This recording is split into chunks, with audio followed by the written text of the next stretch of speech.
성도와 교회는 하나님의 하신 일, 즉 구속의 사역을 보고 듣고 또 그 사역에 참여하게 되면 구속 사역에 담겨 있는 신비로운 은혜를 실감하게 됩니다.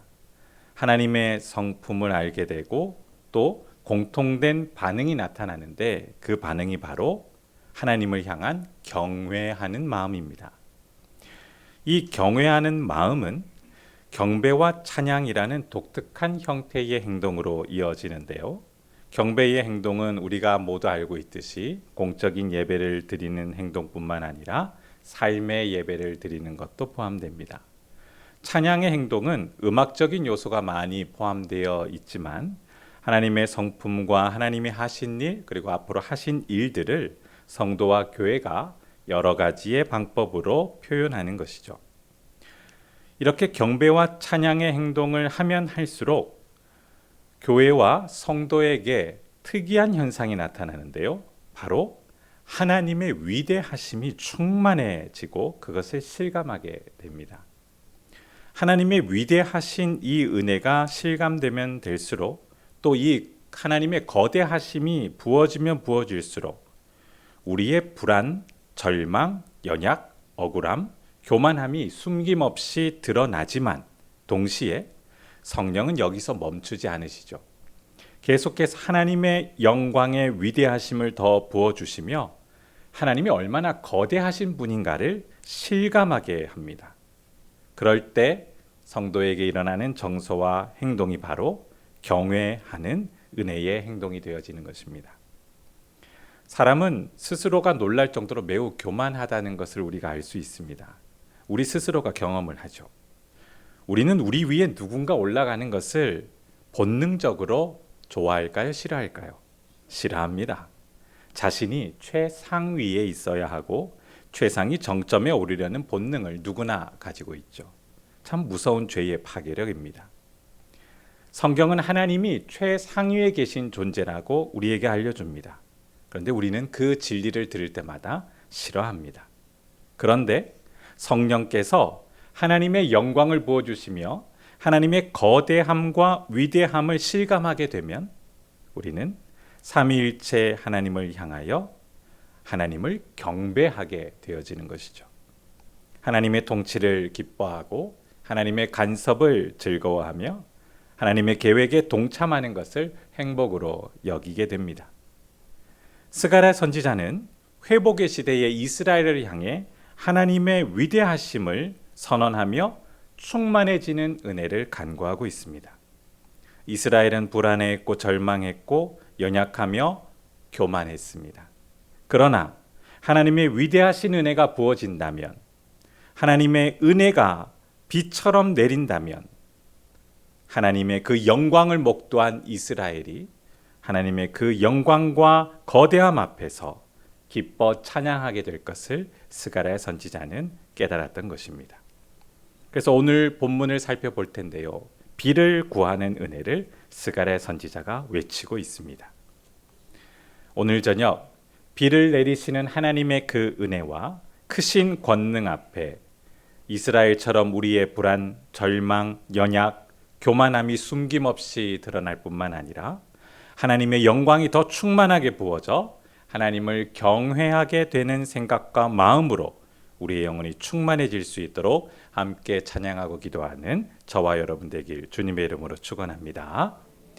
우리 1절부터 비를 내리시는 하나님의 권능과 은혜가 무엇인지 한번 살펴보겠습니다. 1절 다시 한번 함께 읽으실까요? 시작. 봄비가 올 때에 여호와 곧 구름을 일게 하시는 여호와께 비를 구하라. 무리에게 소낙비를 내려서 밭의 채소를 각 사람에게 주시리라. 아멘. 스가랴 선지자는 비를 내리시는 하나님의 권능을 선언하고 있습니다. 봄비가 올 때에 이 비를 내리는 근원이 누구라고 이야기하고 있습니까? 여호와라고 하시죠. 구름을 일게 하시는 권능을 가지신 하나님에게 비를 구하라. 그러면서 하나님께서 소낙비를 내려 어떤 결과를 나타내 주십니까? 밭의 채소, 즉 생명이 유지되는 은혜를 부어주시리라 라고 이야기하며 비를 내리는 하나님의 큰 권능과 은혜를 선언하고 있습니다. 우리가 계속 스가랴서를 살펴보고 있는데요. 회복의 시대입니다. 심판이 멈췄습니다. 그러나 여전히 이스라엘은 두려워하고 불안해하며 매우 불안정합니다. 앞서 9장에서도 메시아가 거룩한 회복을 이루실 것을 선언하며 전쟁에서 반드시 승리하여 죄와의 싸움에서 이기고 이스라엘을 회복하실 것을 말씀했지만 이스라엘은 쉽게 그 불안감이 진정되지 않습니다.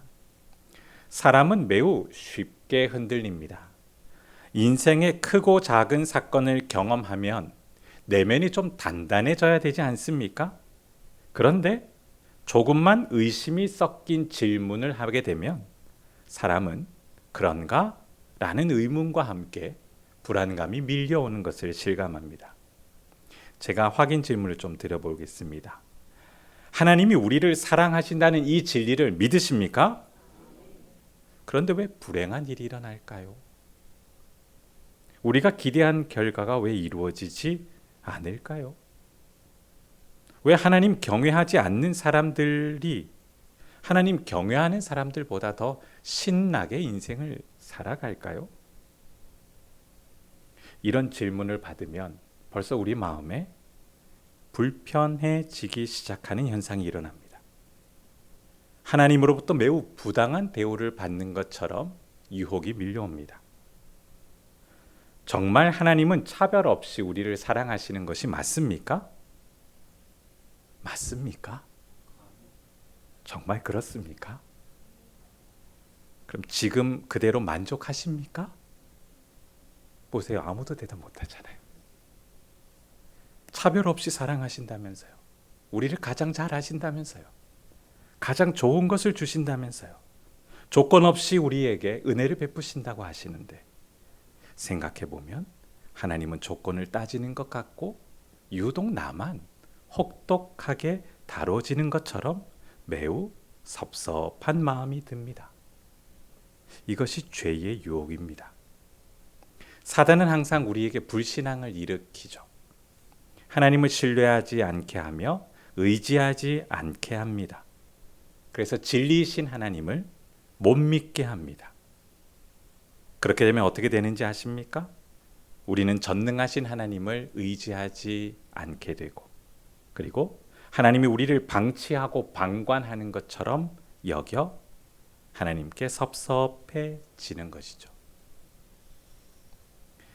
불신앙과 불안한 정서가 여전히 포로기 이후에 이스라엘 사람들에게 남아 있었습니다.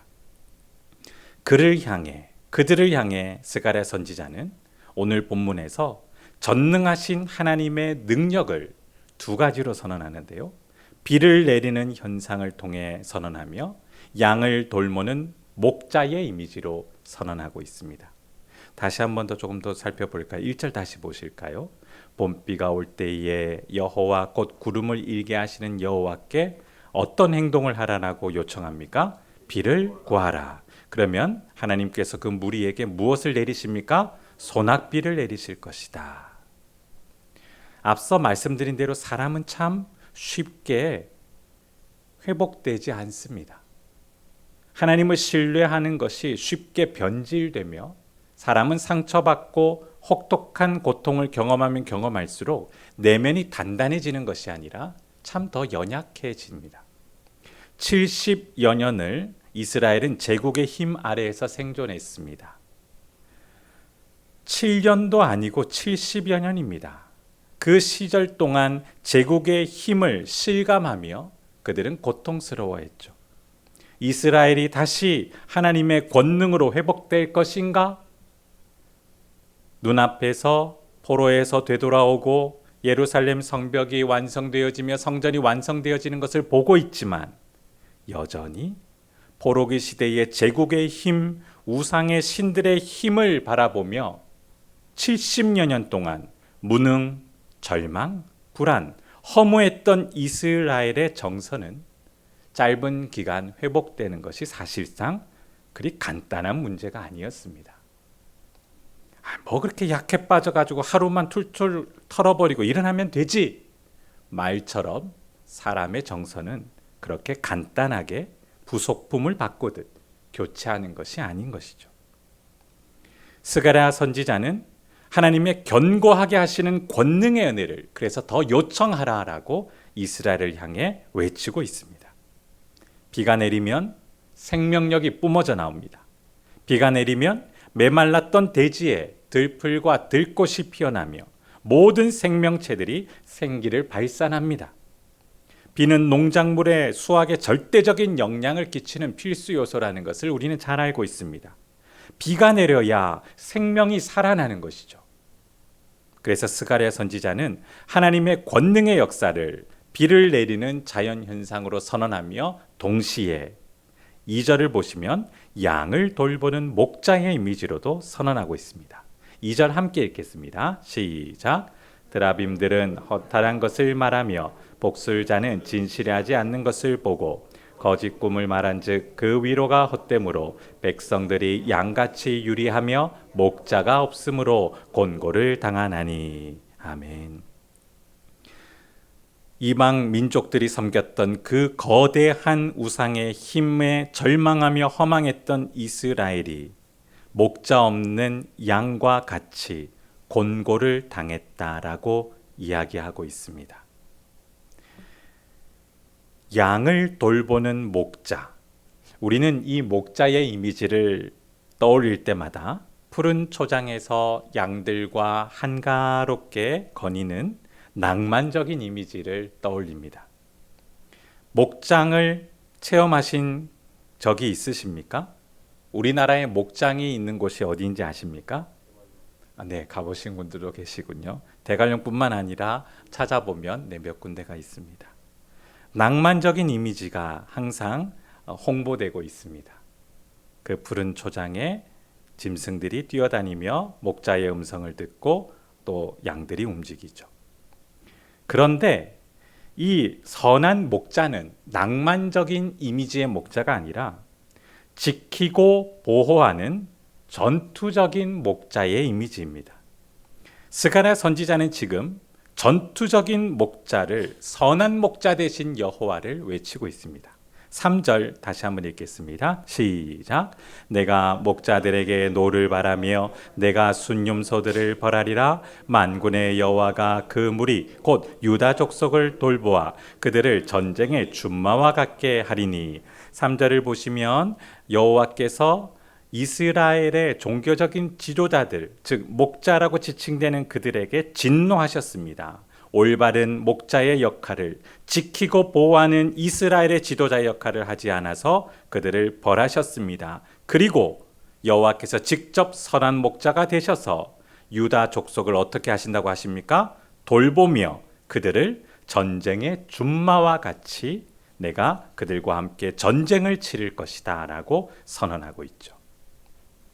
이스라엘의 역사에서 이스라엘의 백성을 선과 의의 마음으로 보살폈던 극소수의 지도자들이 있습니다. 하지만 대부분은 선한 목자가 아니라 악한 거짓 목자처럼 이스라엘 백성들을 지키고 돌보지 않았으며 오히려 폭력에 노출시키고 그들을 악용한 지도자들이 너무나 많았습니다. 스가랴 선지자는 거짓 목자들을 향해 하나님의 심판을 외치며 동시에 참 목자 되신 여호와께서 선한 목자이신 여호와께서 죄와 싸워 자신의 양인 이스라엘과 교회를 지키고 보호하신다라는 이 내용을 전투하는 이미지로 외치고 있습니다. 계속해서 4, 5절 보실까요? 전투하는 선한 목자의 이미지입니다. 모퉁이 똘이 그에게서, 말뚝이 그에게서, 쌓아놓은 활이 그에게서, 권세 잡은 자가 다 일제히 그에게서 나와서 5절 어떻게 합니까? 싸울 때에 용사같이 거리의 진흙 중에 원수를 밟을 것이라. 여호와가 그들과 함께 한즉 그들이 어떻게 합니까? 싸워 말탄 자들을 부끄럽게 하리라. 이것이 선한 목자의 이미지입니다. 물론 우리를 지키고 돌보는 낭만적인 분위기도 있지만 죄와 싸우며 악으로부터 우리를 지키고 보호하는 전쟁하는 목자의 이미지가 바로 스가랴 선지자가 외치는 선한 목자의 이미지라는 것이죠. 스가랴 선지자는 계속 여호와의 권능을 비를 내리는 현상뿐만 아니라 전쟁하는 선한 목자의 이미지로 선언하며 동시에 하나님께서 앞으로 일으키실 거룩한 회복의 변화를 6절부터 12절까지 계속 외치고 있습니다. 근데 여기서 특이한 표현이 나타나는데요. 이 구속 역사를 주관하는 분을 계속 강조합니다. 6절 제일 처음 어떻게 시작하고 있습니까? 내가. 네, 누구실까요? 맞습니다. 여호와께서 어떻게 하십니까? 유다 족속을 견고하게 하며 요셉 족속을 구원하며 내가 그들을 긍휼히 여기고 그들이 돌아오게 하리니 그들은 내가 버린 일이 없음 같이 되리라. 나는 그들의 하나님 여호와라. 그리고 어떻게 또 명령하십니까? 내가 그들에게 들으리라. 이제 그들의 탄식을 듣고 그들의 울부짖음을 듣고 구원하시겠다라고 선언합니다. 또 독특한 표현이 8절에 나옵니다. 뭐로 시작합니까? 네, 여호와께서 어떻게 하십니까? 그들을 향하여 휘파람을 불어 그들을 모을 것은 내가 그들을 어떻게 하신답니까? 구속하였음이니 그들이 전에 번성하던 것 같이 번성하리라. 9절 또 보십시오. 누가 이 일을 하십니까? 여호와께서 심판하여 흩으며 기억하고 돌아오게 하시고 11절 보십시오. 또 누가 등장합니까? 내가 어떻게 하십니까? 고난 바다에서 보호하며 아수르와 애굽의 힘이 무력화되도록 역사하며 10절에도 애굽 아수르에서 모으고 길랏 레바논에서 인도하고 마지막 12절 함께 읽겠습니다. 시작. 내가 그들로 나 여호와를 의지하여 견고하게 하리니 그들이 내 이름으로 행하리라. 나 여호와의 말이니라. 아멘. 여호와께서 전쟁을 하시는데 전쟁의 결과가 12절에 나옵니다. 어떻게 하시는 겁니까? 이스라엘이 여호와를 의지하게 하고 그들이 흔들리지 않도록 견고하게 할 것을 여호와께서 자신의 이름으로 인치시고 확증하셨습니다. 하나님의 권능의 역사와 자기 백성을 지키고 돌보는 이 은혜는 이스라엘의 포로기 시대뿐만 아니라 지금 시대에도 모든 성도들에게 공통된 반응을 일으킵니다. 바로 경외하는 태도가 나타납니다. 경배의 행동이 나타나며 찬양의 행동으로 이어집니다. 이 비를 내리시는 권능의 역사를 기쁨으로 경배하며 찬양한 시편이 있는데요. 포로기 시대에 작성되었다라고 해석하고 있습니다. 시편 147편에서 이 하나님의 권능을 기뻐하며 묘사하는데 역사적으로 느헤미야 시대에 예루살렘 성벽 재건이 완성되었고 봉헌할 때 레위기 성가대가 기쁨으로 찬양했던 시편이기도 합니다. 화면을 한번 보여주실까요? 하나님의 권능의 역사, 회복의 역사, 구원의 역사를 이렇게 선언합니다. 여호와께서 예루살렘을 어떻게 하셨습니까? 세우시며 이스라엘의 흩어진 자들을 147편 2, 3절입니다. 감사합니다. 네. 여호와께서 예루살렘을 어떻게 하셨습니까? 세우시며. 네, 시편 147편 한번 성경을 찾아보도록 하겠습니다. 네, 우리가 가진 성경 147편, 시편 147편을 함께 찾아보도록 하겠습니다. 화면은 내려주시기 바랍니다. 147편 2, 3절 찾으셨습니까? 네, 함께 읽도록 하겠습니다. 시작.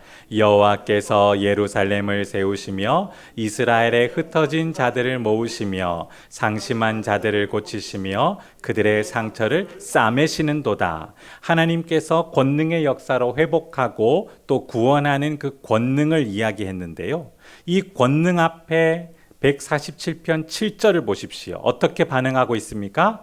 감사함으로 여호와께 노래하며 수금으로 하나님께 찬양할지어다. 그러면서 하나님의 권능을 8, 9절에 이렇게 얘기합니다. 제가 읽겠습니다. 그가 구름으로 하늘을 덮으시며 땅을 위하여 어떻게 하십니까? 비를 준비하시며 산에 풀이 자라게 하시며 들짐승과 우는 까마귀 새끼에게 먹을 것을 주시도다. 권능을 부어주시는 현상을 비를 내리시는 현상으로 묘사하고 있는데, 그때에 이 권능 앞에 11, 12절을 보십시오. 어떤 현상이 이스라엘에게 나타납니까? 함께 11, 12절 읽겠습니다. 시작. 여호와는 자기를 경외하는 자들과 그의 인자하심을 바라는 자들을 기뻐하시는도다. 예루살렘아 여호와를 찬송할지어다. 시온아 내 하나님을 찬양할지어다. 아멘. 경외하는 마음이 나죠. 그리고 나서 또 마지막입니다. 147편 18절을 한번 읽겠습니다. 시작. 그의 말씀을 보내사 그것들을 녹이시고 바람을 불게 하신즉 물이 흐르는도다. 아멘. 또 말씀을 부어주신다고 하십니다. 비를 내리시고 말씀을 부어주십니다. 이 비를 내리며 말씀을 부어주시는 이미지는 신약 성경에 성령의 임재와 연결되어 있습니다. 우리가 지난 주일에도 살펴보았는데요. 화면에 한 번 더 보여주실까요? 사도행전 2장 33절입니다. 함께 읽겠습니다. 시작. 하나님이 오른손으로 예수를 높이심에 그가 약속하신 성령을 아버지께 받아서 너희가 보고 듣는 이것을 부어주셨느니라. 아멘. 베드로가 오순절 성령 강림에 관련된 설교를 할 때 구약 성경 요엘 2장을 인용을 했죠. 화면을 한 번 더 보여주실까요? 요엘서 2장 23절 함께 읽겠습니다. 시작. 시온의 자녀들아 너희는 너희 하나님 여호와로 말미암아 기뻐하며 즐거워할지어다. 그가 너희를 위하여 비를 내리시되 이른 비를 너희에게 적당하게 주시리니 이른 비와 늦은 비가 예전과 같을 것이다. 그러면서 28절에 어떻게 그 은혜를 얘기합니까? 함께 읽겠습니다. 시작. 그 후에 내가 내 영을 만민에게 부어주리니 너희 자녀들이 장래일을 말할 것이며 너희 늙은이는 꿈을 꾸며 너희 젊은이는 이상을 볼 것이다. 아멘. 베드로는 초대교회에서 오순절 성령의 임재의 역사와 충만하게 교회에 임재하는 부어지는 은혜를 요엘서를 인용하여 이스라엘의 구원과 회복을 위해 비를 내리시는 여호와의 권능을 선언하고 이야기하고 있습니다. 말씀을 맺습니다.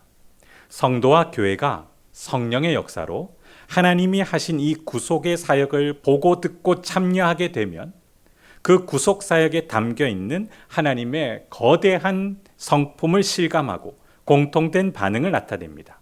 바로 경외하는 마음과 태도입니다. 이 경외하는 마음은 경배와 찬양이라는 독특한 행동으로 이어지죠. 스가랴 선지자는 견고하지 못하고 흔들리는 이스라엘을 향해 하나님께서 권능으로 자신에게 비를 내리시며 성령으로 충만케 하실 것을 선언하시고 전투하는 목자의 이미지를 통하여 우리를 구속하실 하나님의 견고한 결심을 선언하고 있습니다.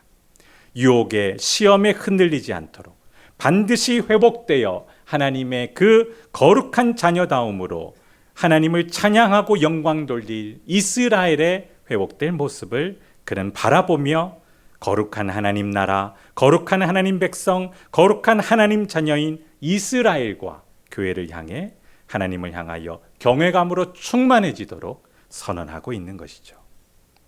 오늘도 그 하나님의 거대한 은혜가 부어질 때 우리는 하나님을 더욱더 경외하게 될 줄 믿습니다. 물론 이 은혜가 임할 때에 우리의 교만, 무능, 절망, 불안, 허무한 상태가 드러납니다. 그러나 여기서 멈추지 않습니다. 하나님은 더 영광을 부어주셔서 우리로 하여금 세상의 힘이 아니라 하나님의 권능의 힘을 실감하게 하고 하나님을 더욱 신뢰하고 의지하며 믿음으로 살아가게 하실 줄 믿습니다.